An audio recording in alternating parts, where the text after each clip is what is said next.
Hi again, students. So we're at part 2 on a presentation on making presentations. So in this part, we are going to show you a sample presentation. And when you're watching this video, you can watch the video by clicking this link here, and I can show it as well. But a reason I'm showing it is I want you to think about the following questions. One, how does Ramsey, or the presenter, grab your attention? You can watch the audience in the video and see what the speaker does to get them to look at him and listen to him. Next, see if he explains what he means using education buzzwords. That means jargon or specific terms that you can only find with teachers. Why or why not? Number 3, he has 3 rules that he wants people to use when they teach or when they learn. See if you can catch those rules. Next, you take a look at how the speaker ends his talk. What does he do? You may see the summary or the conclusion there and see how that works. And 4, see what visuals the speaker uses. See what he has on the screen, or see what he does with his body or his hands. Okay, with those questions in mind, take a look at the video. You could either pause this and watch the video in full screen, or just keep watching. Either way, the presentation is about 7 minutes long. So again, look for these 5 questions. You can write them down first if you want, and then just try to answer these questions as you watch the video. Okay, here we go.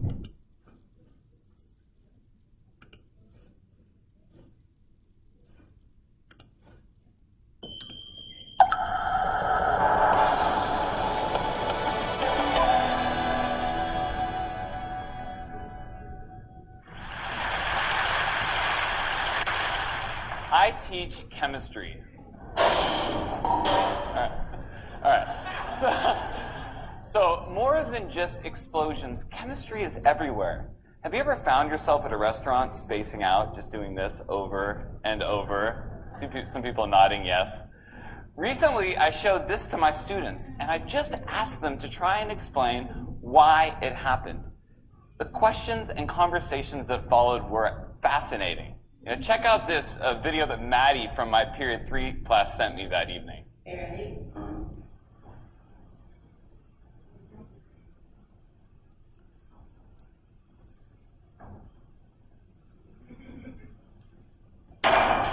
Yeah. Now, obviously, as Maddie's chemistry teacher, I loved that she went home and continued to geek out about this kind of ridiculous demonstration that we did in class. But what fascinated me more is that Maddie's curiosity took her to a new level. If you look inside that beaker, you might see a candle. Maddie's using temperature to extend this phenomena to a new scenario. Questions and curiosity like Maddie's are magnets that draw us towards our teachers, and they transcend all technology or buzzwords in education. But if we place these technologies before student inquiry, we can be robbing ourselves of our greatest tool as teachers, our students' questions. For example, flipping a boring lecture from the classroom to the screen of a mobile device might save instructional time, but if it is the focus of our students' experience, it's the same dehumanizing chatter just wrapped up in fancy clothing. But if instead we have the guts to confuse our students, perplex them, and evoke real questions, through those questions, we as teachers have information that we can use to tailor robust and informed methods of blended instruction. So, 21st century lingo, jargon, mumbo jumbo aside, the truth is, I've been teaching for 13 years now, and it took a life-threatening situation to snap me out of 10 years of pseudo-teaching and help me realize that student questions are the seeds of real learning, not some scripted curriculum that gave them tidbits of random information. In May of 2010, at 35 years old, with a 2-year-old at home and my second child on the way, I was diagnosed with a large aneurysm at the base of my thoracic aorta. This led to open heart surgery. This is the actual real email from my doctor right there. Now, when I got this, I was, press caps lock, absolutely freaked out, okay? But I found surprising moments of comfort in the confidence that my surgeon embodied. Where did this guy get this confidence, the audacity of it? Okay. So when I asked him, he told me three things. He said, first, his curiosity drove him to ask hard questions about the procedure, about what worked and what didn't work. Second, he embraced and didn't fear the messy process of trial and error, the inevitable process of trial and error. And third, through intense reflection, he gathered the information that he needed to design and revise the procedure, and then with a steady hand, he saved my life. Now, I absorbed a lot from these words of wisdom, and before I went back into the classroom that fall, I wrote down 3 rules of my own that I bring to my lesson planning still today. Rule number 1, curiosity comes first. Questions can be windows to great instruction, but not the other way around. Rule number 2, embrace the mess. We're all teachers. We know learning is ugly. And just because the scientific method is allocated to page 5 of section 1.2 of chapter 1 of the one that we all skip, okay? Trial and error can still be an informal part of what we do every single day at Sacred Heart Cathedral in room 206. And rule number 3, practice reflection. What we do is important. It deserves our care, but it also deserves our revision. Can we be the surgeons of our classrooms? As if what we are doing one day will save lives. Our students are worth it. And each case is different. All right, sorry. Chemistry teacher and me just needed to get that out of my system before we move on. So these are my daughters. On the right, you have little Emma Lou, Southern family. And on the left, Riley. Now, Riley's going to be a big girl in a couple weeks here. She's going to be 4 years old. And anyone who knows a 4-year-old knows that they love to ask, why? Yeah, why? I could teach this kid anything because she is curious about everything. We all were at that age. But the challenge is really for Riley's future teachers, the ones she has yet to meet. How will they grow this curiosity? You see, I would argue that Riley is a metaphor for all kids. And I think dropping out of school comes in many different forms. To the senior who's checked out before the year's even begun, or that empty desk in the back of an urban middle school's classroom. But if we as educators leave behind this simple role as disseminators of content and embrace a new paradigm as cultivators of curiosity and inquiry, we just might bring a little bit more meaning to their school day and spark their imagination. Thank you very much.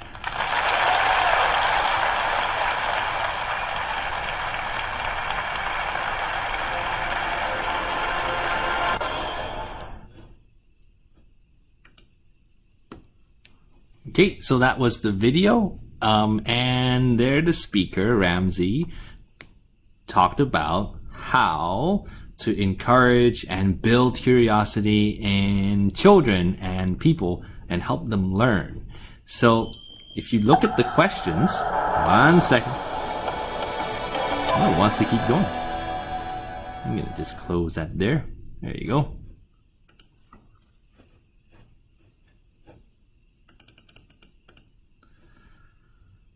So let's look at those questions again. How would you answer those questions? Or, I should say, maybe you have your own questions. But let's start with the questions on the slide. So we have the first one. How does Ramsey, the speaker, capture the audience's attention? Well, there were explosions, sure. But he started with the structure like a hook. He told the audience what he was going to say. Yes, visual aids and sounds and fancy words help, but make sure you grab the audience's attention simply by telling them what you're going to say. Next, does he explain what he means with education buzzwords? No, he doesn't. He used examples in his own life. He used words that it's in everyday English, and the reason is, well, his audience are everyday people. Yes, you can have professors, and yes, you can have educators, but there are people watching, and he wants to speak to as many people as possible. So he uses simple words.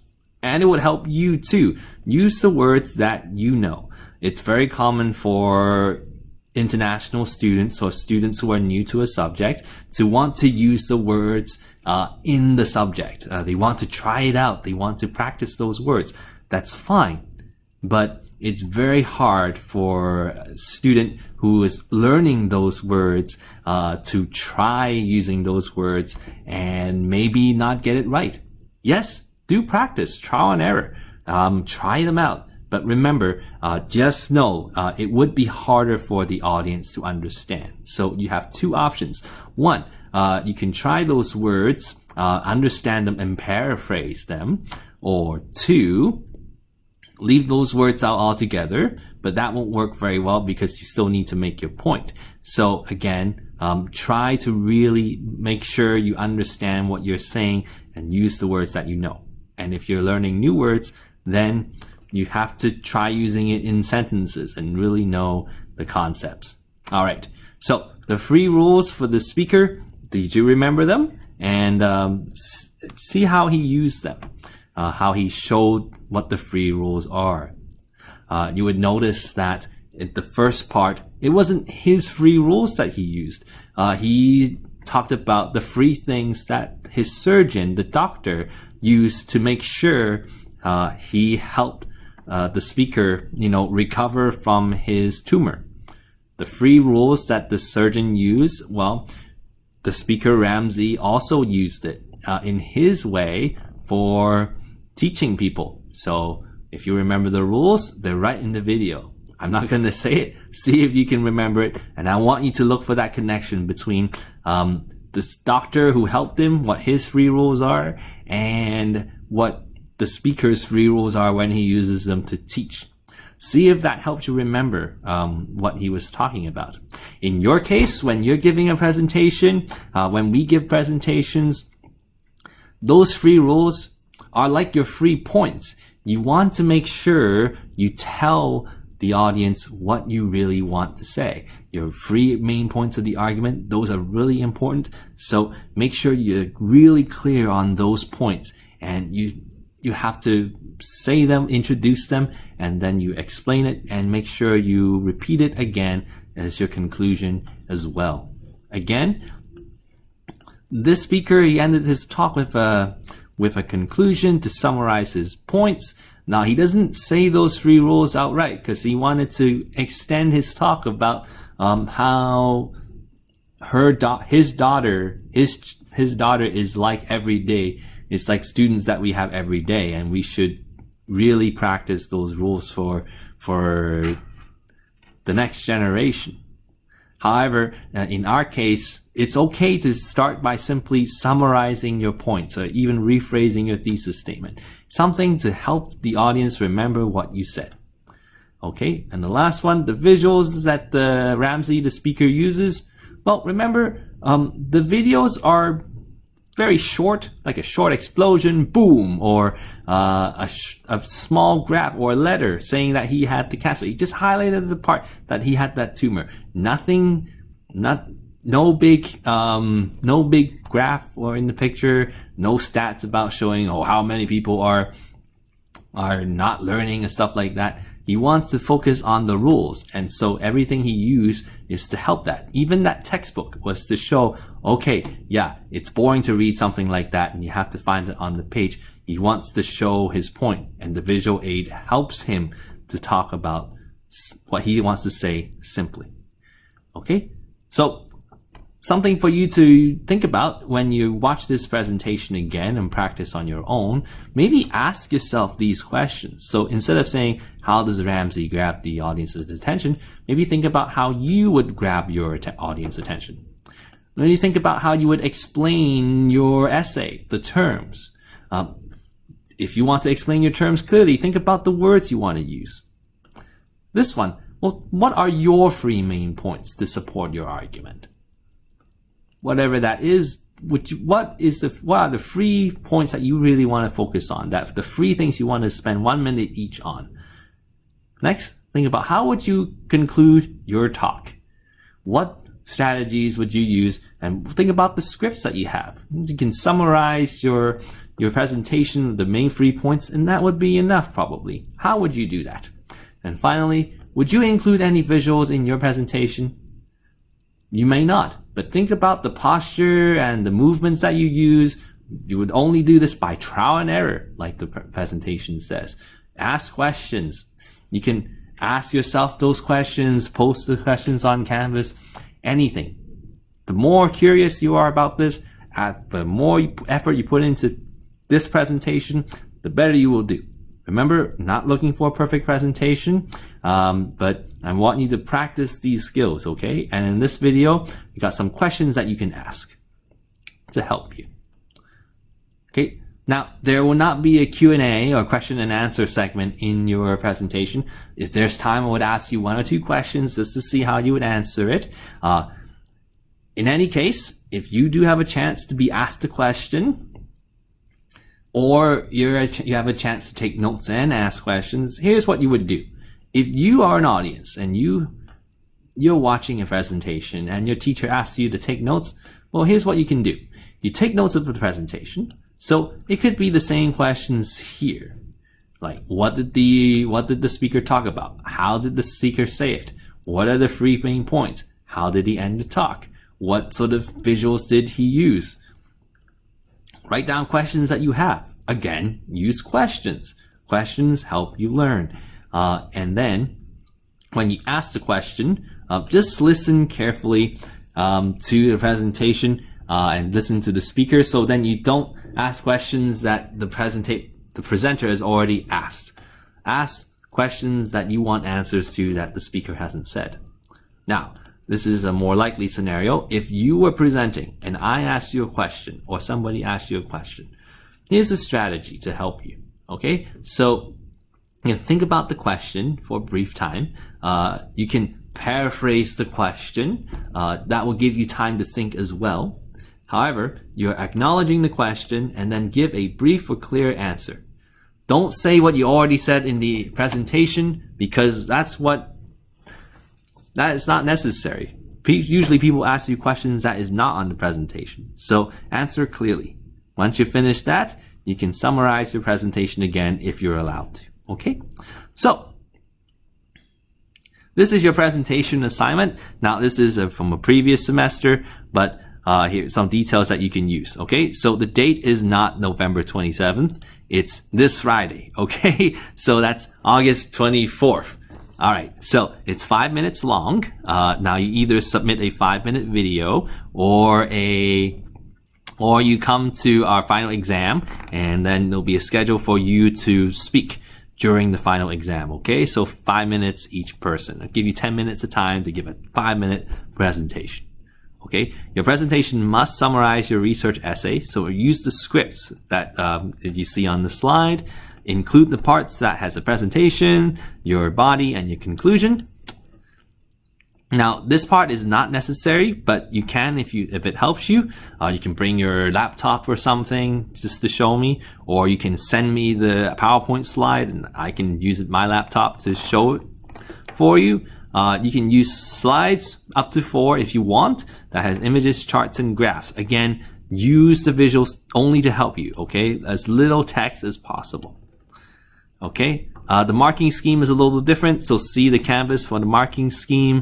If you're doing the final exam, then show up on the final exam and present on that day, okay? Otherwise, you would be presenting on Canvas. All right, so last part, tips to improve your speech.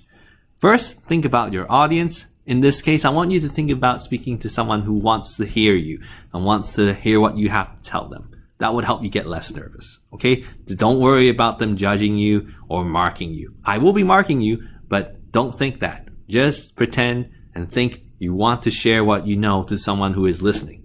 That will help you. Next, you can use the script. You can make your introduction interesting. Now, here's the thing about interesting. Make it short. Usually, short introductions are way more interesting than long introductions, okay? So that's why the introduction is like 30 minutes. You might say, well, for legalization of marijuana, for example. Well, marijuana is now legal in Canada, but I will argue that is not a good idea. That's enough. Your argument to say that is not a good idea already has their attention. Especially if you say, well, it's legal and it's very popular, but you don't think it's a good idea. That contrast already shows that, this might be interesting. People would listen to you. Now, to keep your audience attention, keep my attention, just talk. Do not read from your paper. Make sure you practice. Make sure to connect with your listener. That, in this case, will be me. So whether you're presenting on the video or you're presenting in the final exam face to face, really speak to the person. That would help you a lot. That's the interactive part. That comes first. Visuals will help you, but do not let it replace what you're doing. Clear organization, use verbal cues. So organize your presentation based on your essay structure and use the script. And those scripts, the sentences like, today I will argue that thesis statement, those would give you the verbal cues to say what you need to say next and to give the listener the cue to expect what's coming up. So if you're going to say, the first thing I'm going to use to support my point is, well, the listener is going to expect a supporting point. Okay, last one, use effective conclusion, summarize and leave with a final thought, question, or a call to action. Well, these are the strategies we've used in writing a conclusion. Now you can use it to present your essay too. Okay, remember it's only 30 seconds. The first thing you want to do is summarize your supporting points. You might say, well, I really think that, for example, legalizing marijuana is a bad idea because of reasons 1, 2, and 3. Well, you got the main part done. You remind the audience why you think your argument is good.